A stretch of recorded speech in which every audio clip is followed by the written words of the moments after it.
Bisa gak Surya sampai kebulan.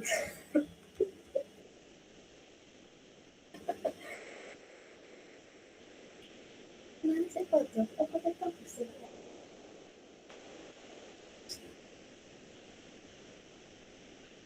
Berarti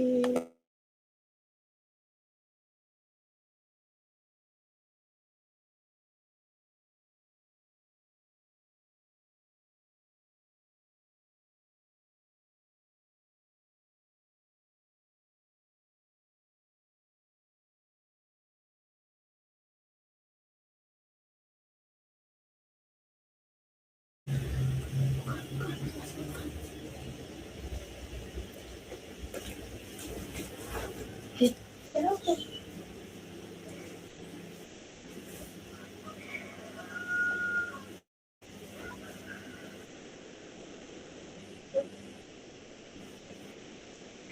Assalamualaikum warahmatullahi wabarakatuh. Waalaikumsalam warahmatullahi wabarakatuh. Waalaikumsalam. tepangaken kula Ana perwakilan saking kelompok setunggal badhe meresentasikaken babagan keguritan ing mangsa transisi taun 1840 sampai taun 1917.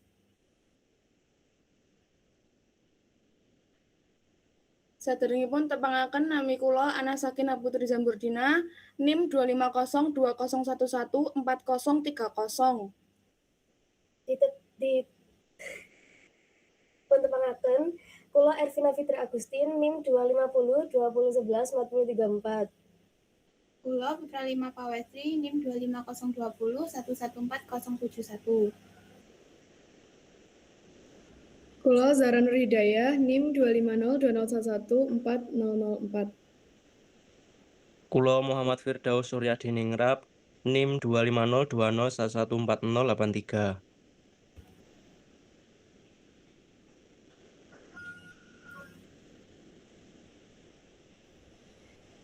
Gang nomor setunggal nggih menika latar belakang sastra Jawa minangka salah sawijining warisan budaya sing duweni peran penting ing uripe masyarakat Jawa amarga ora mung dadi hiburan nanging uga nyimpen nilai budaya, piwulang moral, lan pandangan urip.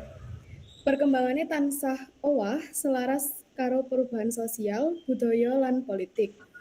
Salah sawijining periode penting inggih menika masa transisi tahun 1840 nganti 1917. Nalika sastra Jawa ngalami peralihan saka tradisi klasik menyang sastra sing luwih modern.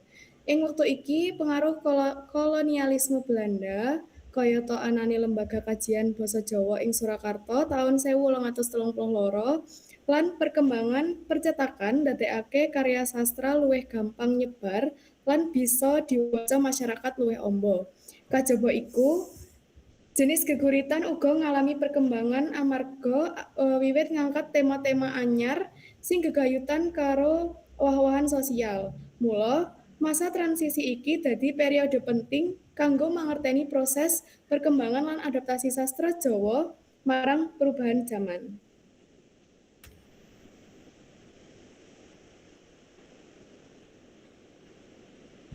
Kahanan sastra Jawi wektu transisi. Kahanan sastra Jawa ing masa transisi tahun 1840 nganti 1917 nuduhake owah-owahan saka sastra tradisional awujud panembangan kang kaiket paugeran metrum menyang bentuk prosa lan sastra modern amarga pengaruh budaya kulon. Pendidikan kolonial lan teknologi percetakan. Proses iki kedadean alon-alon nalika karya klasik nggancarake supaya luwih gampang dipahami. Kayata upaya sarjana kulon kaya C.F. Winter ing wektu sing padha panganggit Bumi Karya Ranggawarsita lan Ki Padmasusastra nduweni peran penting amarga bisa njaga tradisi Jawa nanging uga nampa pengaruh modern. Senadyan prosa wiwit berkembang lan buku cetak nambah minat maca masyarakat, tradisi sastra klasik isih lestari lan dadi penghubung antarane sastra Jawa lawas lan sastra Jawa modern.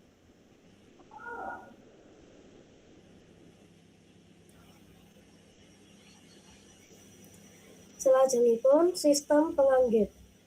Sistem pengarang ing sastra Jawa masa transisi 1840 nganti 1917 ngalami owah-owahan saka penganggit tradisional kang gegandengan karo kraton menyang penganggit modern sing luwih mandiri.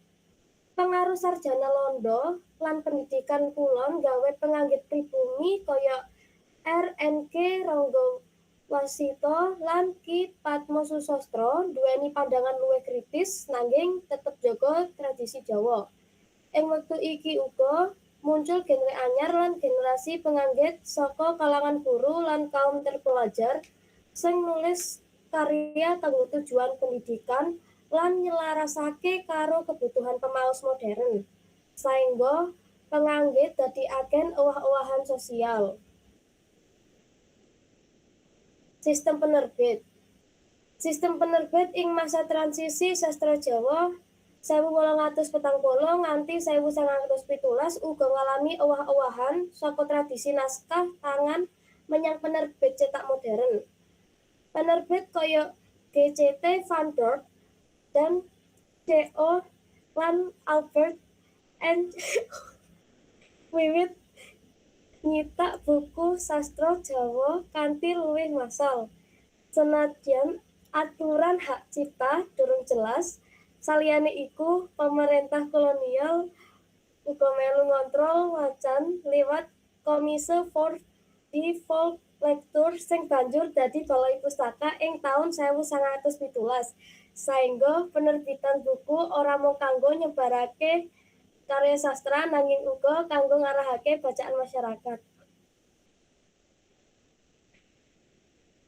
Sistem pemaos. Sistem pemaos ing masa transisi sastra Jawa 1840 nganti 1917 ngalami owah-owahan saka tradisi nyemak sastra kanthi komunal liwat penembangan dadi budaya maca mandiri amarga pengaruh pendidikan kolonial, sekolah pribumi lan perkembangan media cetak. Jumlah wong meleh aksara saya mundhak lan pamaos ora meneh winates ing kalangan bangsawan nanging uga nyebar nganti rakyat umum saéngga penganggit wiwit gunakake basa Jawa sing luwih gampang dipahami kaya ragam ngoko. Saliyane iku, pemerintah kolonial uga ngontrol lan ngarahake bacaan masyarakat liwat Komisi for the Volkslectuur sing banjur dadi Balai Pustaka kanggo nyediakake wacan sing dianggep didik lan cocok karo kebijakan kolonial.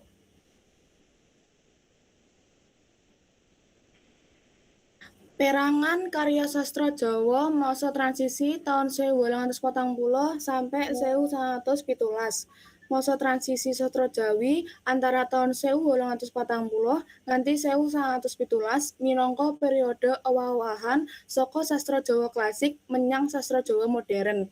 Ing wektu iki, sastra Jawa wiwit nampa pengaruh saka pendidikan barat, perkembangan budaya, lan perkembangan percetakan. Nanging tradisi sastra lawas isih tetep kuat. Amarga saka iku, ing masa iki karya sastra Jawa bisa dibedakake dadi rong bentuk utama, yaiku siji prosa, yaiku karya sastra sing ditulis kanthi bebas tanpa aturan guru gatra, guru wilangan, lan guru lagu kaya ing tembang. Kalih geguritan, yaiku karya sastra sing diubah nganggo aturan tembang macapat sing duweni struktur lan iraman tertentu. Sanajan masyarakat Jawa wiwitane luwih nganggep tembang minangka karya sastra sing luwih adiluhung, karya prosa wiwit berkembang liwat buku bacaan lan cerita, kayata Lesboek voor de Javanen karya Johannes Gerhardus Gericke lan Raja Pirangon karya Taku Roda. Perpaduan antarane tradisi tembang lan muncule karya prosa ing iki ndadekake masa 1840 sampai 1917 dadi periode penting ing perkembangan sastra Jawa.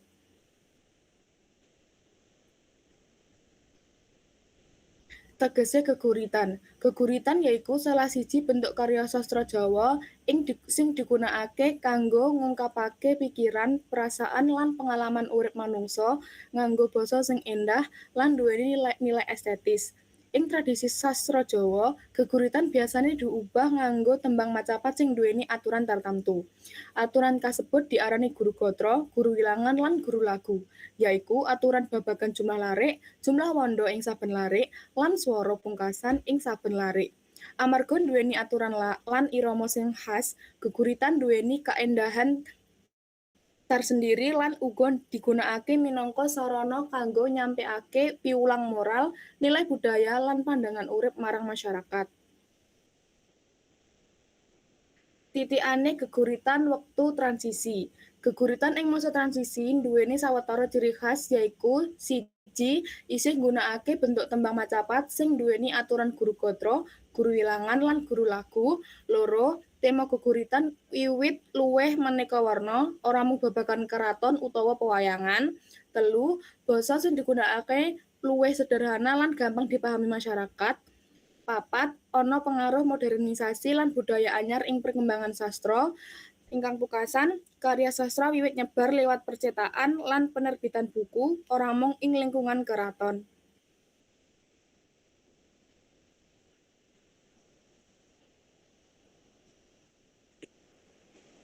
Tema geguritan wektu transisi. Tema geguritan ing masa transisi cukup maneka warna lan nggambarake perkembangan cara mikir masyarakat Jawa ing wektu kuwi. Antarane yaiku siji, tema kepahlawanan. Biasane asale saka kisah pewayangan kayata Ramayana lan Baratayuda. Loro, tema perjalanan utawa petualangan sing nyeritakake pengalaman tokoh nalika lelungan.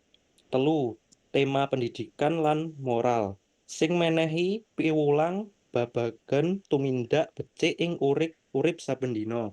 Papat, tema spiritual lan keagamaan sing kerep ditemokake ing karya suluk. 5, tema sejarah lan percintaan sing nyeritakake peristiwa sejarah utawa perjuangan tokoh kanggo nggayuh katresnan.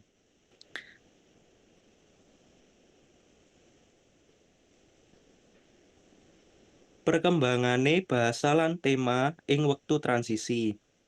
Ing masa transisi taun 1840 nganti 1917, sastra Jawa ngalami perkembangan sing cukup penting saka segi basa lan tema. Perkembangan iki dipengaruhi dening pendidikan modern, budaya barat, lan perkembangan percetakan sing gawe karya sastra luwih gampang disebarake marang masyarakat. Perkembangan basa. Perkembangan basa ora mung basa krama, nanging uga wiwit nggunakake basa ngoko supaya luwih gampang dipahami masyarakat. Ing sawetara karya uga katon penggunaan basa Melayu amarga pangaruh zaman kolonial, bahasa sastra dadi luwih variatif lan komunikatif. Perkembangan tema. Tema pendidikan lan moral sing menehi piwulang marang masyarakat. Tema spiritual lan keagamaan sing kerep ditemokake ing karya suluk. Tema sosial sing nyeritakake kahanan masyarakat. Tema sejarah lan kepahlawanan sing nyeritakake peristiwa lan tokoh penting. Perkembangan kasebut nuduhake yen masa transisi dadi jembatan antarane sastra Jawa klasik lan sastra Jawa modern.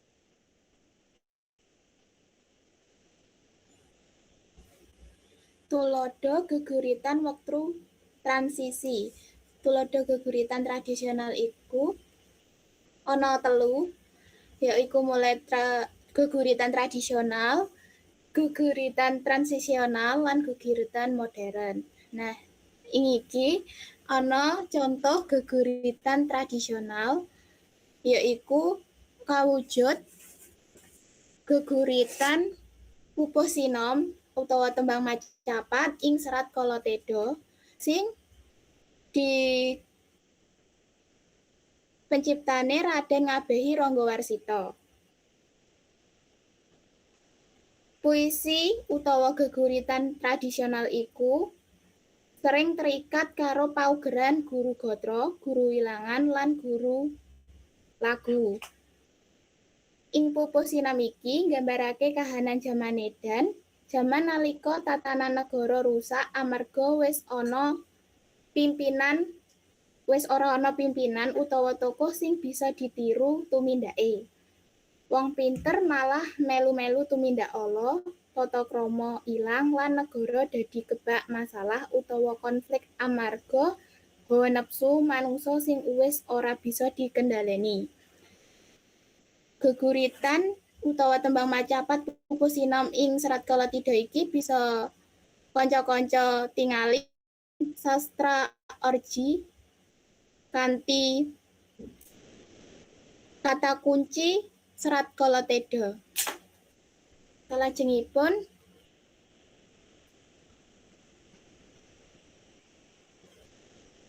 tuladhane geguritan waktu transisional.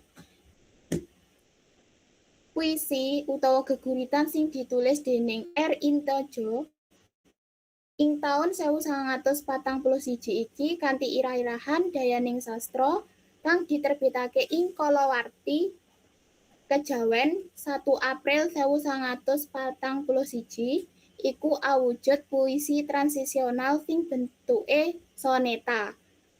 Soneta iki serapan saka sastra Eropa sing cacahe ana 14 baris. Bisa kanca-kanca deleng yen ing geguritan dayaning sastra iki ana 14 baris. Geguritan iki bisa kanca-kanca deleng neng buku Telaah Kasusastran Jawa Modern 1975 ing kaca 17. Geguritan iki nyeritakake babagan kekuatane tulisan utawa suatu sastra. Penulis bandingake sastra karo bangunan omah utawa tembung bangunan omah sing digawe saka bata. Sastra iku kekuatane gedhe banget amarga ngemut ilmu kang kawicaksanan saka para leluhur sing ditata kanthi endah. Sastra bisa dadi tuntunan sing njaga uripe manungsa supaya tetep bener lan tentrem. Salajengipun tuladhane geguritan modern kang duweni irah-irah Kekasihku anggitane Subagio.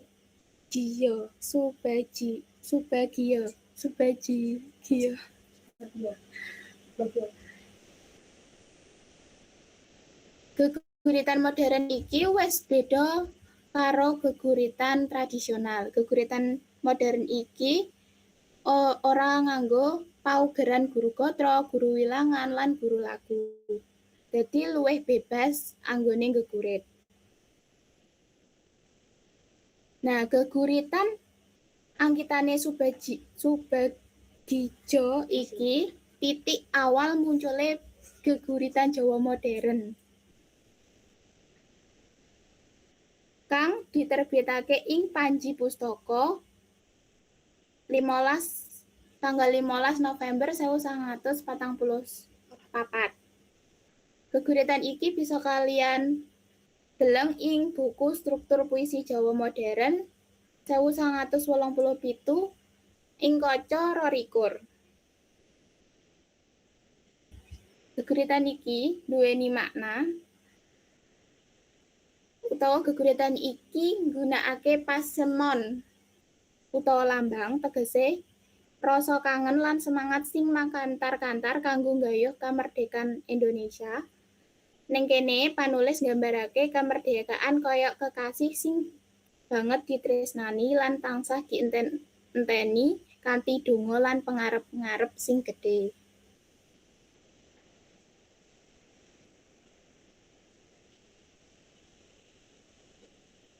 Dudutan. Sastra Jawa minangka warisan budaya sing nduweni peran penting amarga dadi sarana nyimpen nilai budaya, piwulang moral, lan pandangan urip masyarakat. Ing masa transisi taun 1840 sampai 1917, sastra Jawa ngalami peralihan saka tradisi klasik menyang sastra sing luwih modern amarga pengaruh kolonialisme, pendidikan barat, lan perkembangan percetakan. Ing wektu iki, karya sastra wiwit nyebar luwih amba lan bisa diakses masyarakat umum. Uga muncul perkembangan bentuk prosa, senajan geguritan lan tembang Majapahit isih tetep nduwèni peran penting ing tradisi sastra Jawa. Napa wonten pitakenan?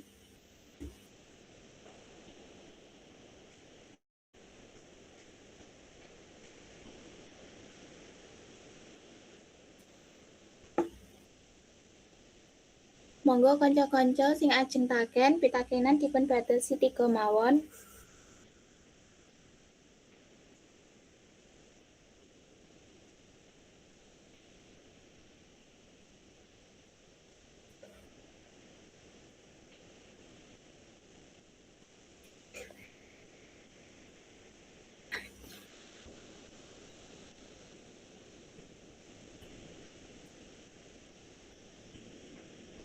Monggo Mas Ega, Mbak Tirva.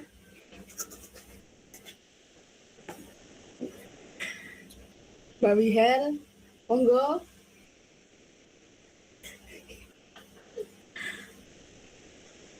Monggo kanca-kanca. Sampun jelas nek miturut kula. Nggih. Saliyanipun Sampun. pitakenan napa wonten babagan sing dereng jelas?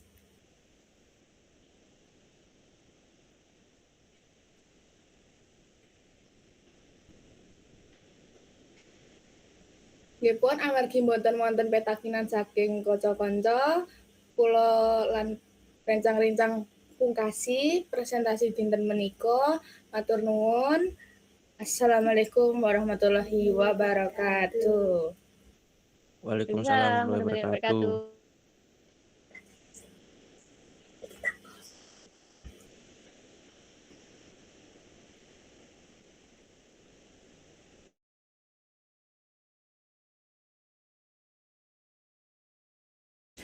Sik sebentar rek, kelompok 2 sik disiap nih